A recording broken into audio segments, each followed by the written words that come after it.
universidad es libre, ya, para que aprende, no quiere aprender, quiere revisar, quiere seguir investigando, averiguando, libre, ¿no? La universidad es libre, ya. Y bueno, por un tema de la política de la universidad es la asistencia, ¿no? Ver cuántos, como les mencioné el primer día de clases, la universidad te pide, te exige el 80% de asistencias a los cursos, ¿no? Pues si dentro del 80%, que en total deberíamos dar unas 15 sesiones, estamos hablando de que si faltas unas 3 o 4 veces, ya se daría por abandono el curso, ¿ya? Entonces me pasa la lista Roland.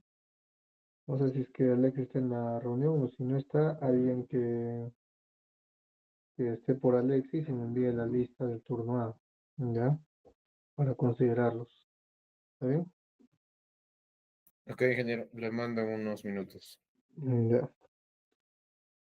A ver, voy a compartir mi pantalla ya para prácticamente ver la última parte del curso.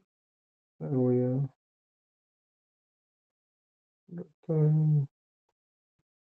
compartir mi pantalla. A ver, ¿me confirma si se puede ver?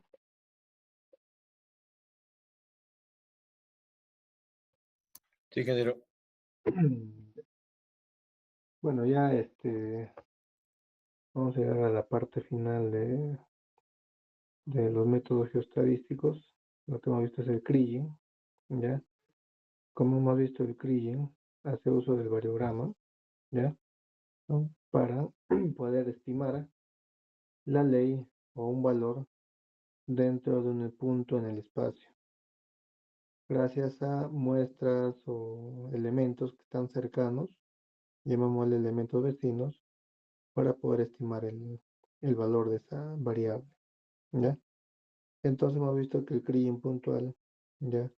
Hace uso de parámetros del variograma, ¿ya? Hemos visto que hace uso del efecto Pepita, ¿ya? Que lo representamos con el C sub 0.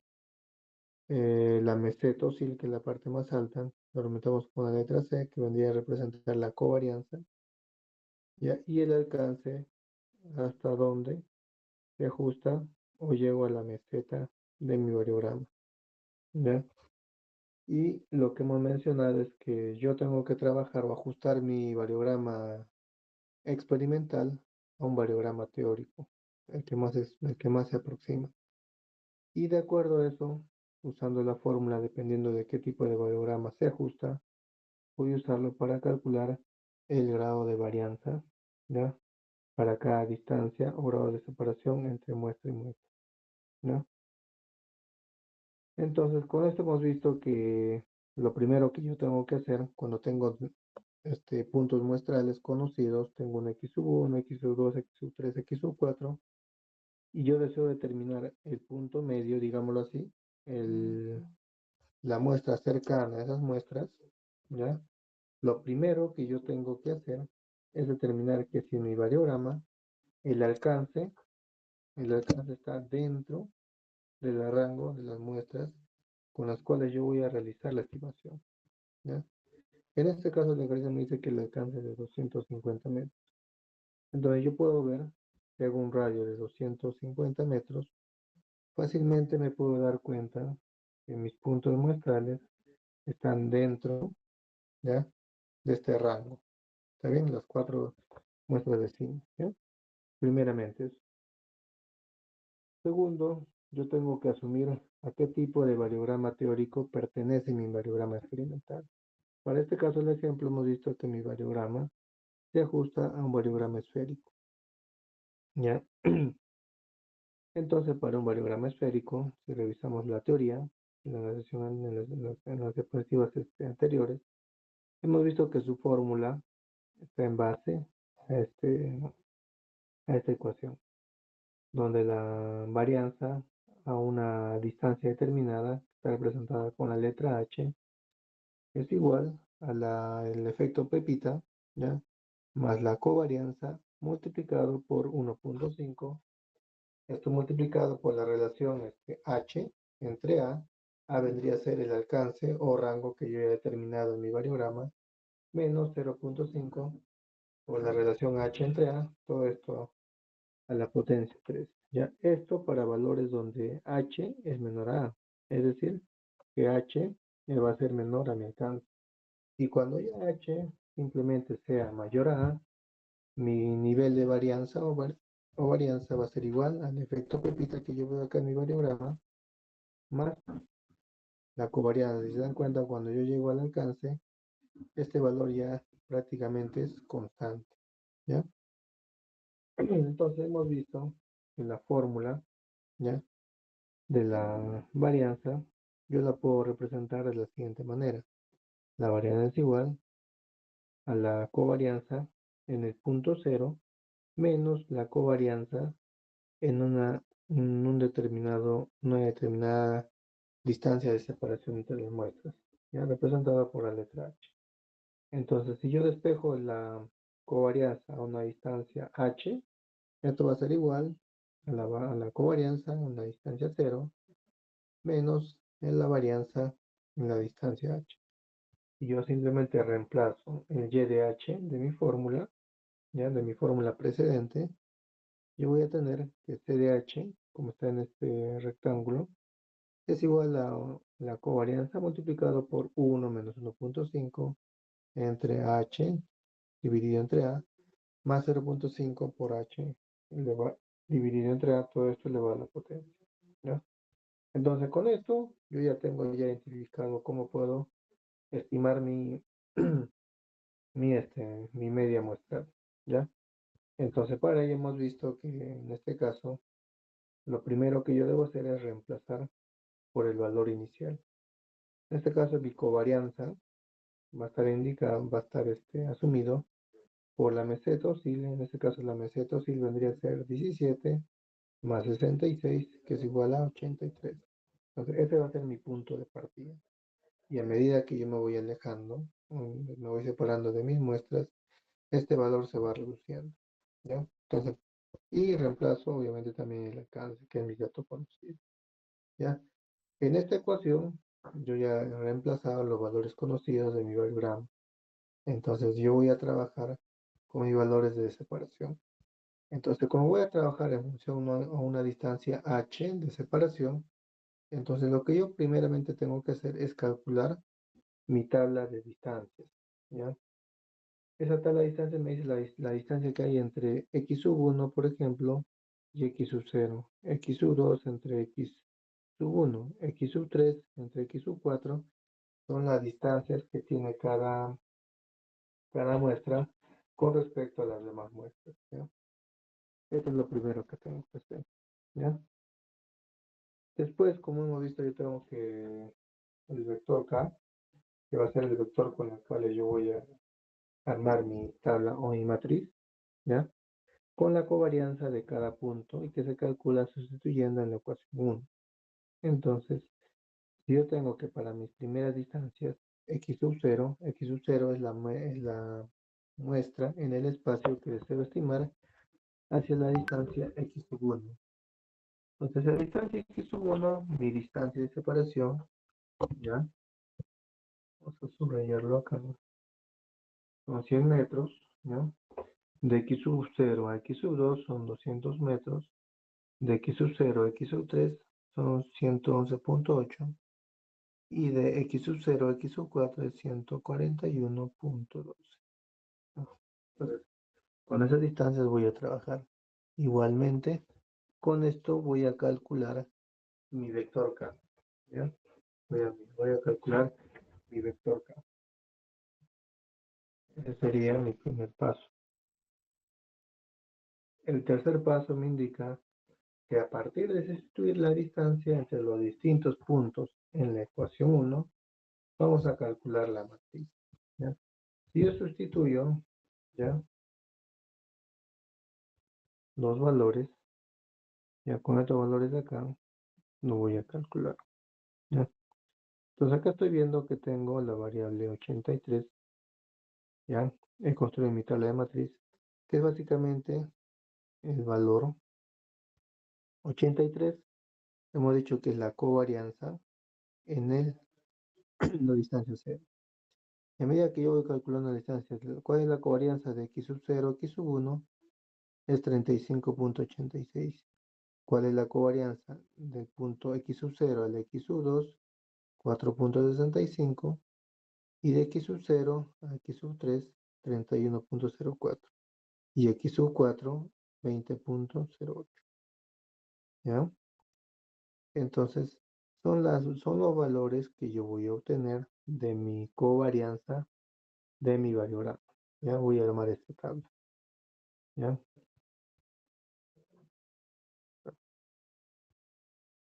Una vez que calcule estos valores, ya voy a calcular el vector de ponderación al multiplicar la matriz inversa por el vector K. Esta fórmula de acá, o estos valores de acá que tengo en mi matriz, ¿ya? Como mencioné ayer, lo que yo puedo hacer es llevarlo a un Excel y calcular la matriz inversa. Pero también lo puedo calcular con una calculadora y con fórmulas básicas. ¿Ya? Obviamente les va a tomar un poco más de tiempo, pero es conocer la base. Cómo se calcula la matriz inversa. Una vez que he calculado la matriz inversa de estos puntos, a mí no me interesa trabajar con el valor que yo deseo calcular. ¿Y cuál es el valor que yo deseo calcular? Es este valor de acá, el x sub 0 y el x sub 0. Ya está. Entonces descarto estos valores y voy a trabajar mi matriz inversa con los valores conocidos. ¿Ya? Esta matriz inversa lo voy a multiplicar con mi vector k, que he calculado en el paso 2, y al multiplicar me va a resultar mis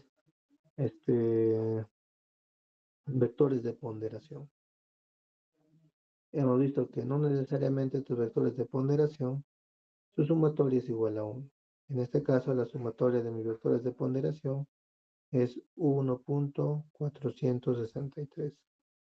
Entonces voy multiplicando esto por cada uno de los pesos de mis muestras y entonces resulta que mi ley media es igual a 9.38. Si vemos en este ejemplo, lo más complicado es calcular el vector de ponderación a raíz otra vez de la fórmula del variograma ya teórico, ¿ya? Y en función de una matriz inversa, ¿ya? Una matriz inversa. Entonces, eso sí ha quedado claro, ¿ya? El Kriging puntual. Tenemos otra manera de calcular el Kriging, ¿ya? Que le llamamos el Kriging simple, ¿ya? El Kriging simple, ¿ya? Si lo vemos de esta manera, ¿ya? Acá yo tengo un valor conocido. En este caso, mi valor conocido es la media muestral. Vamos a poner acá. Yo tengo un valor conocido que es la media muestral. ¿Ya? Entonces, esa es la diferencia con respecto al Kriging puntual. Si se dan cuenta, en el Kriging puntual, yo no tengo una media o un promedio conocido de las leyes o de mi media poblacional, pero para este caso sí lo tengo. Entonces, para eso también el trabajo va a ser calcular los vectores de ponderación.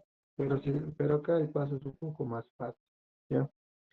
Entonces vamos a aplicar el mismo ejercicio, ya donde voy a tener un, un yacimiento con 4 leyes. Obviamente es un ejemplo teórico. El alcance va a ser de 250.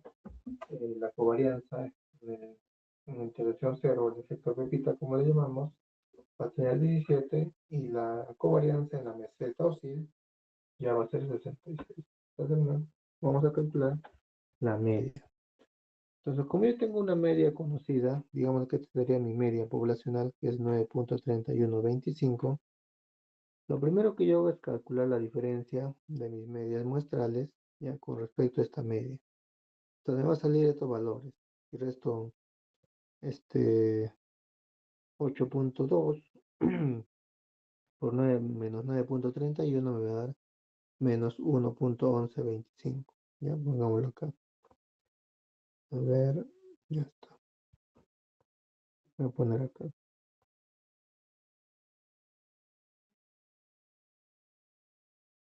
Ocho punto dos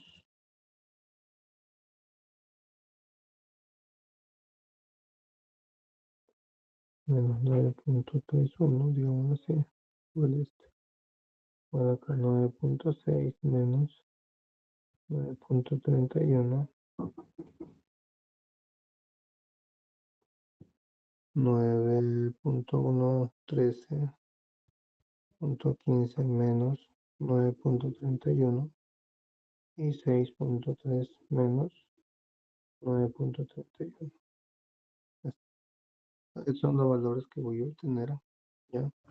Esa vendría a ser la diferencia, ¿ya? La diferencia de mis datos o mi conjunto de datos con respecto a la media poblacional conocida, ¿ya?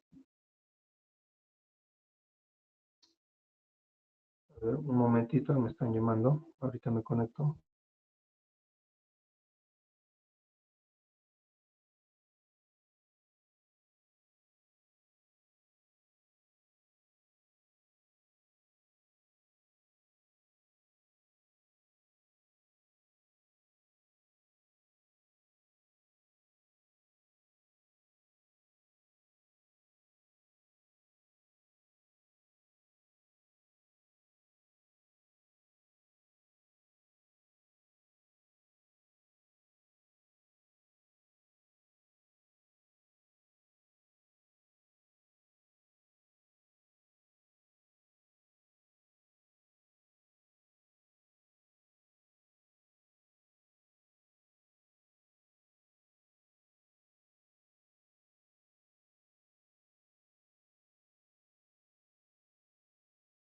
Ya, a ver, vamos a continuar, ya. Ya. Lo que he hecho es calcular, ya, ya he calculado la diferencia con mi media poblacional. Mi vector de ponderación, ya, el vector de ponderación es lo mismo que yo he calculado anteriormente, ya. Aquí lo verificamos. 0.603, 0.603 es el mismo vector de ponderación que yo he calculado, ya, con la multiplicación de la matriz inversa y con el vector K. Ya, entonces es el mismo paso. Entonces yo calculo ya mi vector de ponderación, como yo ya lo sé, ¿ya? Entonces lo que yo voy a hacer es multiplicar, ¿ya?, mi vector de ponderación, tendría que ser este valor, vector de ponderación, el vector de ponderación, que lo vengo con la letra lambda, y lo multiplico por estas diferencias que he calculado, x sub i menos la media poblacional, multiplico, y este vendría a ser mi valor. La sumatoria de otros valores me va a indicar la media muestral con respecto a la media poblacional, que vendría dado por la media, que es este valor de aquí, sumado con este valor, y me da la media, ¿ya?, que estoy estimando en el CRI. Esa sería la única diferencia, si se dan cuenta. Esa sería la única diferencia con respecto al CRI puntual, ¿ya? Este ejercicio es lo mismo, si lo han revisado, es el mismo ejercicio, está duplicado, ¿ya? Entonces, tenemos este ejercicio, ¿ya? Ya un ejercicio muy simple, es igual que el otro. En este ejercicio nos pide calcular la porosidad del punto, ya en este caso del símbolo más, que se ve, donde me indica que tengo las porosidades en 6 pozos cercanos, ¿ya? En 6 pozos cercanos. Estos pozos cercanos son lo que vemos aquí. Como hemos dicho, la geoestadística en general no solamente se aplica para yacimientos minerales, sino que yo lo puedo aplicar para un sinfín de especialidades donde voy a trabajar con datos o conjunto de datos en el espacio y que van a tener un cierto grado de variabilidad. Voy a ver anisotropía, voy a ver distancias cercanas y lejanas, este, diferentes puntos en el espacio, ¿ya? Y me voy a ir a calcular o a estimar el valor medio o el valor para que yo pueda modelar un determinado, no es un yacimiento, puede ser un determinado, en este caso ya lo de porosidades, ya, pero estoy hablando de nivel o para un estudio de suelos, ya, calcular el nivel de porosidad, no sé, de una hectárea, por ejemplo, no una hectárea, o una determinada área, ¿no? Entonces, para eso me sirve la geoestadística, no solamente para leyes, ¿ya? Entonces, acá, por ejemplo, me indica que yo ya tengo 6 pozos y cada pozo tiene su nivel de porosidad, que está indicado en porcentaje. Entonces, seguramente yo quiero determinar cuál es la porosidad en el punto medio de estos pozos, ¿no? Con la finalidad de que este me represente también la media, digamos, el promedio de todos estos pozos o el nivel de porosidad de todos estos pozos en una cierta área, una cierta extensión. ¿Ya? Entonces me dice el variograma considera, ya yo seguramente ya hice mi estudio con estos pozos en otros lugares, ¿ya? Y he calculado que que este terreno, digámoslo así, se ajusta, cuando he realizado mi modelo variográfico, se ajusta a un modelo esférico, ¿ya? Y en mi modelo esférico yo he calculado que mi rango o alcance es igual a 4141 metros, mi efecto Pepita C sub 0 es igual a 0, o sea, quiere decir que no tiene efecto Pepita, y mi valor de covarianza en el valor 0 es igual a 78, ¿ya? Y es donde llega a la meseta hostil de mi ejercicio. Entonces, este ejercicio se lo voy a dejar a ustedes para que lo revisen, lo, lo, lo revisen a detalle, ¿ya? Es el mismo ejercicio, si se dan cuenta, la única diferencia es que estoy trabajando con otro tipo de datos, ya no son leyes, es porosidad. Pero igual, yo lo puedo modelar para cualquier tipo de variable. Si se dan cuenta, son variables que son casi constantes, si se dan cuenta. Tengo un valor de 13.84, 12.15, 12.87, 12.78, 14.41 y 14.59. Entonces, yo podría asumir que estoy hablando con un terreno donde no es errático, no hay un alto grado de variabilidad, y seguramente también aplicando los métodos clásicos o tradicionales podría calcular la media, que al final no va a tener mucha variación, ¿ya?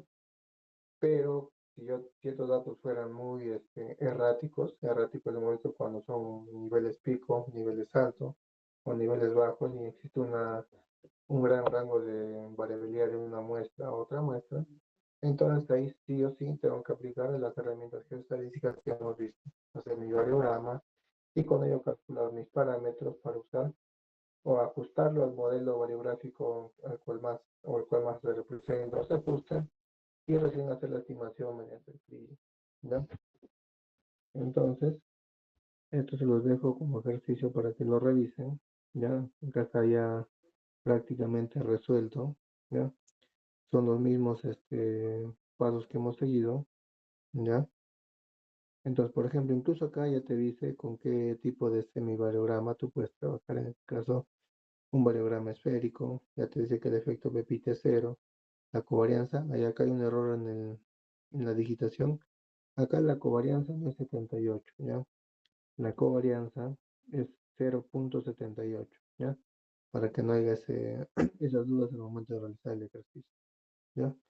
Entonces acá lo que vamos a usar es la misma fórmula del modelo esférico, ya donde van a representar la covarianza hacia una cierta distancia h y van a reemplazar los datos, ¿ya? En función a ello van a calcular ya mis vectores de ponderación, mi vector k, que también es el vector k, ya. Con el vector k voy a hacer mi matriz de distancias, ya. Y una vez que tenga mi matriz de distancias, ya, yo voy a calcular las diferentes covarianzas que existe de un punto hacia otro punto. ¿Para qué? Para que luego este valor de acá o esta matriz, estoy viendo acá, toda esta matriz, ya, lo vuelvo a una matriz inversa. Acá está una matriz inversa. Lo vuelvo a una matriz inversa. Y esto lo multiplico por mi vector K. Y esto me va a dar mi vector de ponderación, que es de aquí. Esto me va a dar mi vector de ponderación. Y acá vamos a observar que los datos del punto 6, ya, esto sí es para analizarlo, ya, para analizarlo. Mira, ¿qué me dice? En los datos del punto 6 se les asigna un peso muy pequeño. Si se dan cuenta, el peso que le estoy asignando al punto 6 es menos 0.029. Es el dato más ínfimo de este vector de ponderación en relación con los del punto 1. Entonces, a pesar de que ambos están en la misma diferencia del punto de estimación y tienen aproximadamente la misma covarianza con respecto al punto de K sub, C, K sub 1 igual a 0.38 o K sub 6 igual a 0.337. Esto es porque los datos del punto 6 están efectivamente proyectados por los datos del punto 5, muy cercanos. Los puntos de datos 5 y 6 están bastante fuertemente correlacionados uno con el otro. Y el 5 tiene una correlación más fuerte con el punto de estimación, por lo que los datos del punto 6 tú lo puedes ignorar, ¿ya? Los datos del punto 6 lo puedes ignorar, ¿ya? Entonces hay ciertos criterios que se cumplen, ¿ya? Al momento también de calcular mi vector de ponderación y simplemente trabajo con los 6 datos, ¿ya? Con los 6 datos. ¿Ya? Y con ello ya sabemos, mi total me da igual a 14.08. Entonces ese sería, ¿ya? Mi media, en este caso, para la porosidad en este determinado terreno, llamémoslo así, ¿ya? Entonces, es el mismo paso, como digo, revísenlo, analícenlo, ya hay diferentes maneras de verlo, interpretarlo, pero al final llego al mismo resultado. Hay algunas limitaciones que tiene el Kriging, ¿ya? Vamos a ver unas. El suavizamiento. ¿En qué consiste este término de suavizamiento? ¿Ya? Al igual que como ocurre con el método del inverso a la distancia, ¿ya? Recordemos el método inverso a la distancia, la estimación mediante Kriging genera una sobrevaloración en los valores bajos y subestimación en los valores altos, dando lugar a una reducción importante en la dispersión de los valores estimados en comparación a los valores reales. Esto implica la limitación de estos mecanismos para estimar la variabilidad presente y los valores extremos. ¿Sí? Tiene sus debilidades, como también trabaja como si fuera un método de ponderación, si se dan cuenta, es simplemente ponderar mis valores, pero solamente la diferencia es que estos valores de ponderación han sido determinados, ¿ya? Mediante, no solamente mediante distancia, sino mediante una dirección de anisotropía, ¿ya?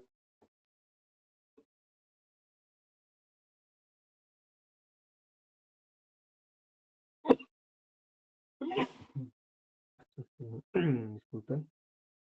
Ya, ahora, otra limitación es el ponderadores y varianza de error independiente de los valores de los datos. Nos dice que la generación tanto de los ponderadores como de la varianza asociada al Kriging considera una serie de factores como cercanía, anisotropía, apantallamiento, entre otros.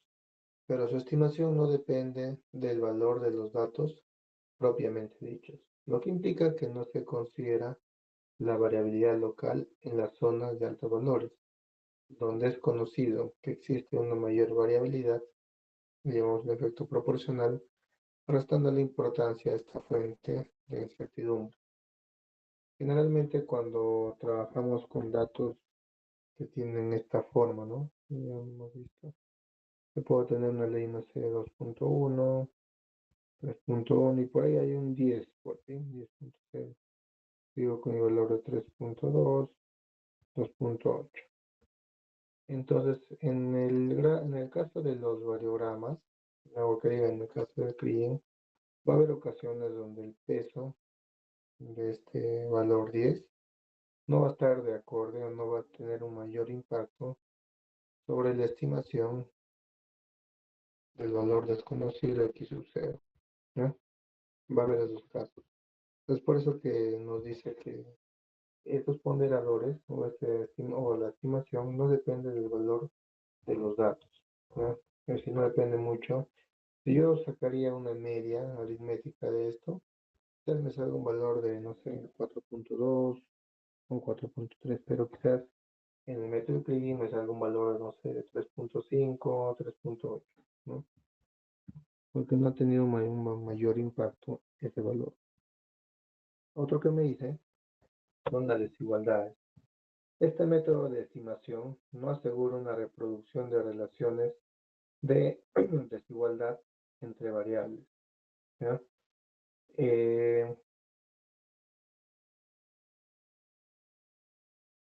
Entre los valores, cuando hemos visto cuando yo realizo un análisis exploratorio de datos,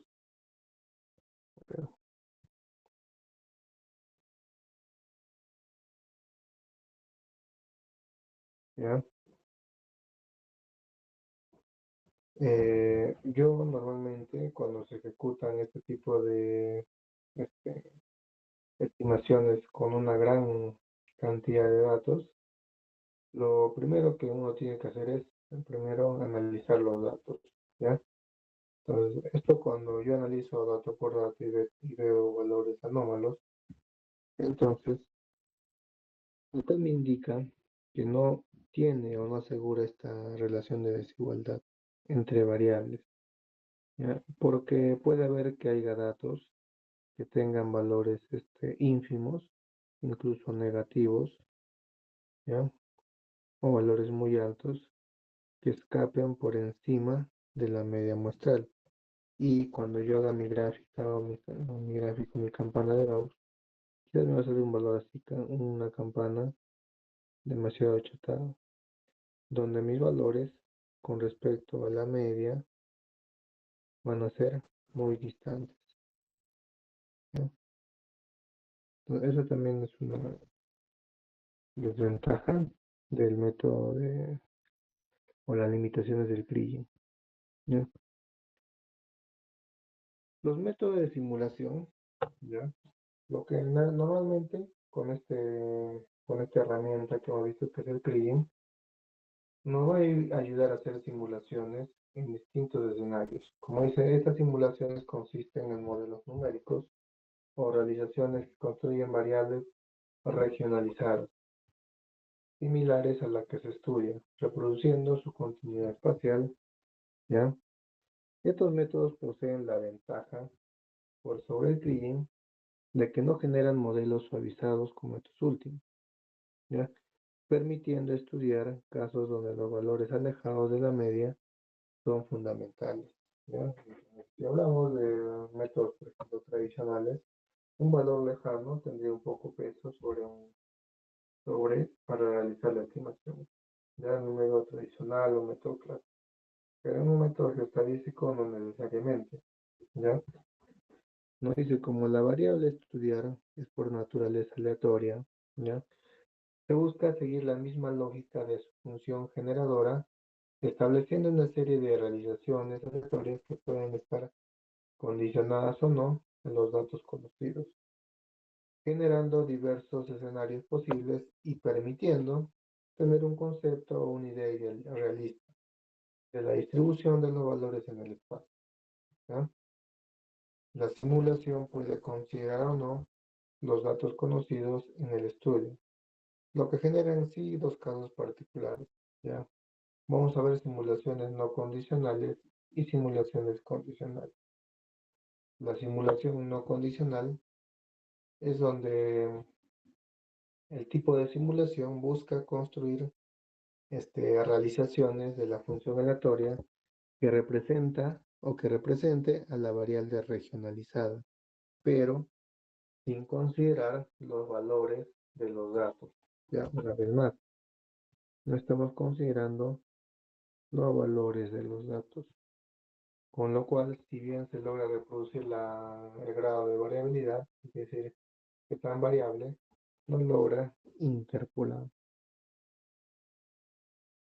Y eso es lo que yo estoy haciendo al momento de estimar la ley o la muestra en un punto en el espacio que es no muestrable. ¿Ya? Es un punto desconocido en el espacio con las muestras cercanas, ¿no? Entonces, a veces existe este caso particular en la simulación no condicional. Ahora, en la simulación condicional, para lograr una simulación más realista del caso en estudio, se impone que la simulación respete los valores de los datos ya conocidos. ¿Ya? La incertidumbre descrita por distribuciones de probabilidad condicional es más, es mayor lejos o es más lejos de los sitios con datos y nulos en dichos sitios. ¿Ya? O sea, cuando yo trato de una simulación condicional, ¿ya? Eh, yo tengo que tener alguna situación, un escenario más realista, ¿ya? De mi escenario, ¿ya? Donde los valores que son ya conocidos deben tener un alto grado de confianza, ¿ya? Primero, y la incertidumbre descrita por distribuciones deben ser mayor, más lejos del sitio con datos y nula en dicho sitio, ¿ya? Entonces, cuando yo, no, ahorita me estoy llamando, un minuto por favor.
Ingeniero, creo que tiene su micro apagado.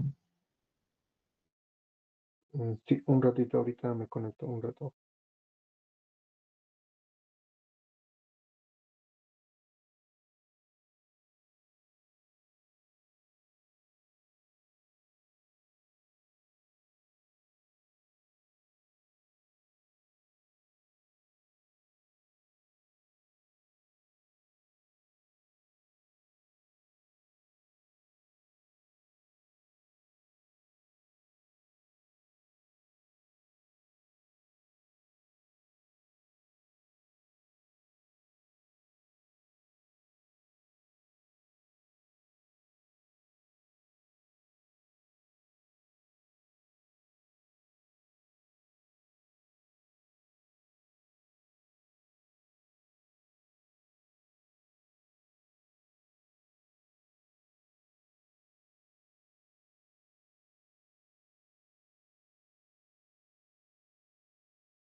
Van a disculpar. Voy a volver a presentar. Ya. Bueno, ya para terminar, ya, la varianza, ya, obviamente, cuando yo trabaje con mi conjunto de datos y haga mi estimación, siempre me va a arrojar este valor, la varianza, que me va a indicar que cuán variable o cuánto así la varianza, ya, que tiene desde la media con los demás datos, ya. Obviamente la media va a ser este valor que yo estoy hallando, el x sub 0, ¿ya? O el valor desconocido, digámoslo así. Ese vendría a ser. ¿Cuál sería la varianza de este dato? Estoy acá poniendo en este punto en el espacio con respecto a mi demás conjunto de datos. Entonces, eso lo hallo con esta fórmula. Entonces también, cuando yo quiera, por ejemplo, en el examen les haga la pregunta, estimemos la media ya de este conjunto de datos, le voy a pasar los datos de las muestras, las leyes, por ejemplo, le voy a pasar los parámetros del variograma y también le diré dentro del análisis que se han resultado, que han hecho para la estimación, cuál es el nivel de varianza y la desviación estándar, ya que tiene esa estimación, ¿ya? Porque se acordarán, ¿ya? Se acordarán que cuando hagan cada uno su estimación, siempre va a haber un cierto grado de diferencia uno con el otro. Por más que lo haya hecho bien, hay una diferencia. Ya si es que lo han hecho mal, se van a dar cuenta que la varianza es muy, muy alta, ¿no? Entonces eso también, ¿ya? Entonces, como visto la varianza, obviamente es la desviación típica, ¿ya? O la esperanza del cuadrado de la desviación típica, y la desviación estándar es la raíz cuadrada de la varianza. Y obviamente tiene la ventaja de estar en las mismas unidades que el atributo, en este caso, de mi conjunto de datos, ¿ya? Entonces, eso sería lo más importante y lo más relevante del método geoestadístico. Como les comenté, ¿ya? En la industria minera, el método estimador, ¿ya? Que se usa en la geoestadística, es el Kriging. El Kriging tiene varios componentes. Van a ver que van a encontrar un Kriging simple, un Kriging ordinario, el co-Kriging, ¿ya? Co-Kriging se aplica cuando trabajo con dos tipos de variables. Por ejemplo, en este caso estoy trabajando, por ejemplo, he trabajado con leyes de oro, un ejemplo, que trabaja solamente con porosidad, pero ¿qué pasaría si trabajara con leyes de oro, cobre y plata? O solamente oro y plata. Entonces es donde se aplica el co-Kriging, ¿ya? Pero para evitar trabajar con dos valores, ¿ya? Porque es simple también el ejercicio, no es que difiere mucho de lo que hemos hecho, pero si es que por ahí existiera un tipo de, se puede decir, inconformidad o disconformidad en el momento de hacer el cálculo, también lo que se suele hacer es calcular una ley equivalente, ¿ya? En función al precio del metal, ¿ya? Donde básicamente el precio del metal va a ser tu medio ponderador, ¿ya? Solamente para calcular la ley equivalente, ¿ya? Entonces, esto sería lo más resaltante, relevante de lo que es la herramienta geoestadística. Como les dije, eh, encontré una data, ¿ya? Para que los que no han hecho todavía la simulación o están buscando datos, yo se lo voy a pasar, si yo soy en la noche, mañana temprano, ya al correo del delegado. Le voy a pasar simplemente el XYZ, ya la ubicación de la muestra en el espacio, y en la cuarta columna van a tener la ley, ¿ya? Incluso les puedo poner dos leyes, ¿ya? A ver cómo lo simulan en el software, ¿ya? Se recomienda por ahí los softwares James, ¿ya? Pero hay varios softwares que te hacen este análisis, ¿ya? Hay varios softwares que te hacen este análisis. Entonces, el trabajo de presentación, como digo, no es obligatorio, es voluntario, pero sí se va a considerar como nota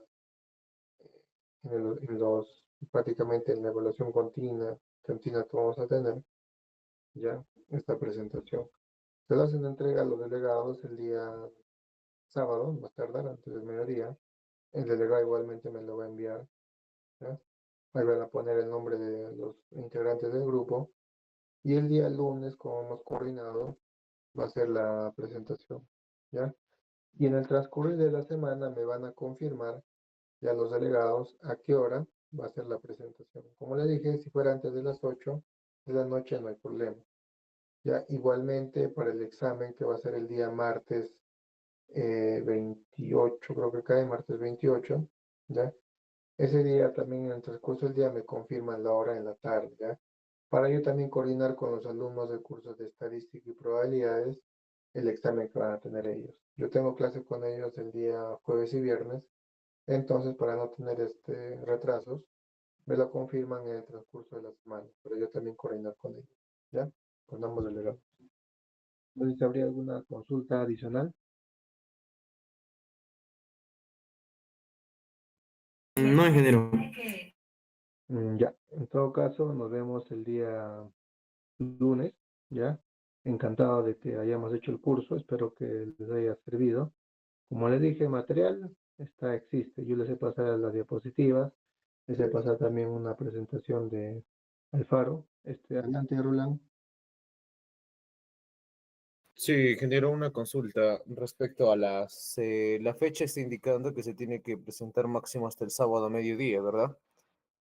Sí, bueno, puede ser sábado hasta la noche, no hay problema, para que se junten de los grupos, armen su presentación y el sábado, no sé, 9 de la noche me pueden enviar, no hay problema. Ya, ingeniero. ¿Y tiene que ser un doc o solo diapos? ¿Documento o diapos? Una diapositiva, presentaciones. Solo Igual diapos. cuando hagan igual cuando hagan la presentación, como dice, una presentación de 5 o 10 minutos, con todo y preguntas. eh, Me gustaría, bueno, ya depende de ustedes porque también les voy a indicar, cuando hagan la presentación, está bien que lo presenten en diapositivas, quizás algunos conceptos básicos, ya, pero lo que yo voy a tomar énfasis, yo voy a decir, por ejemplo, ya de los 5 integrantes, por ejemplo, está Roland, está Víctor, está Christopher, está Erin, está Piero, voy a decir ya a ver, desde los 5, a ver, Piero, agarra el software y quiero que me demuestres cómo has hecho la estimación. Es este variable, cómo has llegado a este valor. Entonces, de esa manera me gustaría, yo voy a hacer la pregunta así. Entonces, no solamente va a ser una PPT. La PPT va a ser por un soporte para que hagan bien la presentación. Ya, pero también para que ustedes vean, yo vea el grado de dominio que tiene cualquiera de los integrantes del grupo. ¿Está bien?